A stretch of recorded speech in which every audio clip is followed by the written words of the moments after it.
In today's video, I'm going to teach you how to show comments in PDF by using Adobe Acrobat Pro. If you've ever received a PDF with feedback or notes and weren't sure how to view everything clearly, this walkthrough will get you comfortable in just a few minutes. Start by opening your PDF in Adobe Acrobat Pro. Make sure you are in Acrobat Pro, not just a basic viewer, so you have access to all the commenting tools. Once the file is open, look to the right-hand side of the window.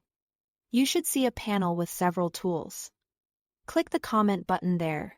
If you don't see it immediately, another reliable way is to go up to the top menu. Choose Tools and then select Comment. Either path gets you to the same place. As soon as you open the Comment tool, a dedicated Comments pane will appear on the right side of your screen.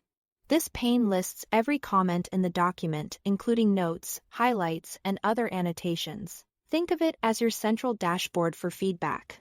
You can scroll through the list to get a quick overview of what's been said without hunting around the page. If you want to jump directly to a specific remark, simply click that comment in the list, and Acrobat will take you straight to its location in the PDF. This is especially handy for longer documents where feedback is spread across many pages. Now, let's look at the individual comment pop-ups on the page itself. When you see a small comment icon, often a sticky note or a similar marker, double-click it. That opens a pop-up text box with the full content of the comment.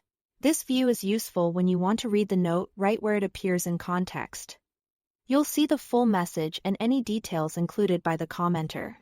If you prefer to skim everything first, stick with the comments pane when you want to focus on a specific point. Double-clicking the icon on the page gives you that close-up view.